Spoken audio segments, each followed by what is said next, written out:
Έχουμε μορμή με το κάρι κουβαλώντας όλη τη γειτονιά σου περπατώντας. Οι εχθροί και οι κομμένες με ξέρουν πως ποτέ δεν τα παρατάω. Το μόνο πράγμα στο οποίο έχω αλλεργία είναι να μην χαμάω. Η στολή άχρηστη σαν τον FY και τον Πελαφόν. Δεν βγάζετε μουσική, βγάζετε απλά ήχο. Καταστρέφω καριέρες με ένα στίχο μαλάκα. Μπορούμε να τα βρούμε το άμα σου να λερώσει τον τοίχο.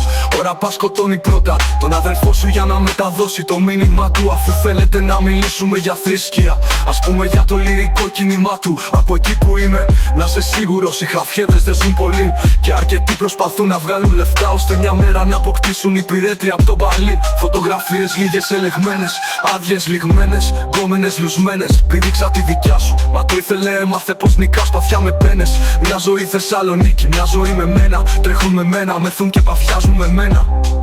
Μα μη το παίξεις μάγκα, στα απλά βγάζουν πολύ αίμα. Έτοιμος να σε αρρωστήσω, να σε δολοφονήσω, στη ησυχία να μη σε αφήσω. Παίξ' τα λένε στο ραπά.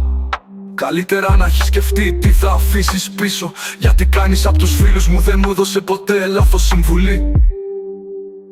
Το κρού μου θα γεμίσει το σώμα σου με κάθε γνωστή ουλή. Όταν ο σουγιάς βγαίνει ο κάθε ψεύτο ράπερ αρχίζει να φεύγει. Κανείς δεν μπορεί να συγκριθεί με τα freestyle που έχω ρίξει ως τώρα. Περισσότερες εξερευνήσεις για τη σωστή ποικιλία κι απ' την τώρα. Μόλις παίρνω το mic και αρχίζω ρήμες να πετώ. Είναι σαν να ανέβηκα στο βουνό και να πήρα τις εντολές από τον Θεό. Φιλόσοφος του πούστη, μπορούν να στο πουν οι αδελφοί μου όλοι. Πως κανένας με κατώτερα lyrics δεν άντεξε πάνω από 30 δευτερόλεπτα με το ραπά καριόλι. Είμαι εκείνος ο τυπάς που ξέρεις πως λέγεται ραπάς. Στη hip hop ποτέ λαπάς. Υπάρχει λόγος που ο ραπάς είναι αυτό που είναι και το Δράκουλα το φωνάζουν κόμι. Είμαι τόσο μπροστά από την εποχή μου που οι γονείς μου δεν έχουν συναντηθεί ακόμη.